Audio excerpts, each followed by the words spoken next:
Sir का क्या मौजू है और क्या कहेंगे? बिस्मिल्लाहिर्रहमानिर्रहीम। ये अक्यूज्ड है राजा बुर्डो। ये हमारे पास मबम केस था जो हमने ट्रेस किया है अल्लाह की मदद से।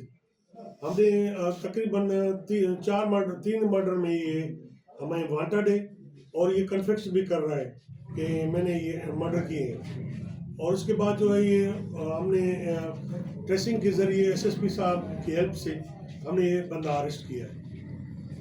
इस पर सर कितने मर्डर हैं और उनकी नौवियत कहाँ कहाँ की है, कब हुए थे, कैसे हुए थे, ये थोड़ा हमें तफसील में बताइए। ये हमें जो ए सेक्शन पर इसने एक बीबी है, साइमा नाम है उसको इसने कत्ल कर दिया। उसके बाद जो ए सेक्शन थाने में एफआईआर है और दूसरी हमारे पास एफआईआर है कोट डीजी में, जिसमें इसने अपनी बीवी और बच्चों को मारा है। सर ही फरार थी वियो, ये अफवाहों पे हुई वो तमाम किए इनके रिकवर के किथां कई असां पंहिंजे हथ में ट्रेसिंग के ज़रिए ते एसएसपी साहब लोकेटर ना उनके ज़रिए ते असां जवाबदार के ट्रेस कयोसीं। सर एक केस में कौन फरार हुयो पंहिंजी धीउ ऐं पंहिंजी घरवारी के केस में त वो पुलिस कीअं मतलब ट्रेस कयो उनके जो है उन्होंने जो मर्डर कयो वो असां टेक्निकल तरीक़े सां असां कयोसीं और जेकी शवाहदत गॾु कयासीं उन बुनियाद ते ही जवाबदार थी वियो। सही एकड़ो जवाबदार आहे या इन सां गॾु ॿिया को बि हुया इन मसइले? फिलहाल तो ये हिकिड़ो आहे, बाक़ी इन्वेस्टिगेशन हले थी। ऐसे अॻु में बि हिन हिकु ॿ जेके मैटर कया या वो यको ई जो केस हुयो हल न पियो थिए, चाहे अॻु में जेके ऑफिसर रही विया उन्हनि जी सुस्ती या लापरवाही जे करे ई कोई लापरवाही ना है, इन्वेस्टिगेशन हले पई, क्लोज न थी आहे।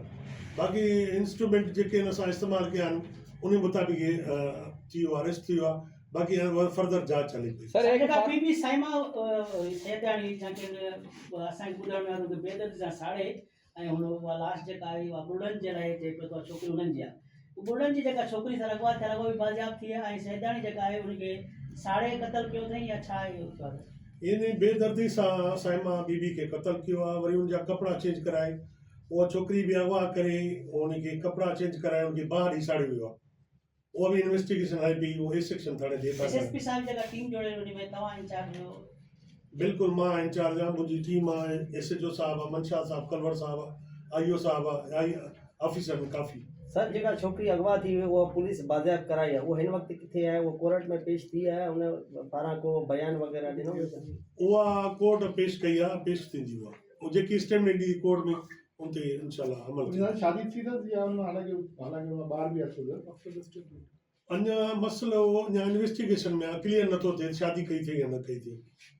सही मर्डर हिन ते साबित थियो आहे या न? साईं जेके असां शवाहिद गॾु कया आहिनि उनमें साबित आहे, फर्दर इन्वेस्टिगेशन हले पई। टाइम मटर था। ठीक है। ओके बस।